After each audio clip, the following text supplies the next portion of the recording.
திமுகவை தீய சக்தின்னு விஜய் வந்து விமர்சனம் பண்ணிருக்காரு. இன்னொரு மீட்டிங்ல திமுகவை தீய சக்தின்னு அதாவது நான் ஏற்கனவே பல முறை சொல்லியிருக்கேன்.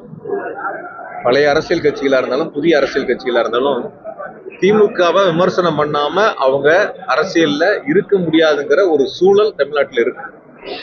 திமுக விமர்சனம் பண்ணினா மட்டும்தான் அவங்க அரசியல் களத்துல நிக்க முடியும் அப்படிங்கிற அந்த சூழல் இருக்கக்கூடிய காலகட்டங்கள்ல திமுக விமர்சித்தே ஆக வேண்டும் அப்படின்னு கட்டாயத்திற்கு அவர்கள் தள்ளப்பட்டிருக்கின்றார்கள். அது யதார்த்தமான ஒரு சூழல். எந்த கட்சியா இருக்கட்டும், நேரடியாக பிஜேபியா இருக்கட்டும், அதிமுகவா இருக்கட்டும், இல்ல புதிய கட்சிகளா இருக்கட்டும், யார் எடுத்தாலும் அவங்க சொல்ற ஒரே கருத்து திமுக திமுக திமுக. ஆக மக்களிடத்தில் ஒரு வலுவான இயக்கமாக, ஒரு நல்லரசு நடத்தக்கூடிய ஒரு சிறப்புமிக்க முதலமைச்சராக, இந்தியாவிற்கு வழிகாட்டக்கூடிய ஒரு முதலமைச்சராக மாண்பு தளபதி அவர்கள் நல்ல ஆட்சியை கொடுத்துக்கிட்டு இருக்காங்க. அதனால யாருடைய விமர்சனங்களை பத்தியும் நாங்க காது கொடுத்து கேட்க வேண்டிய அவசியம் இல்லை.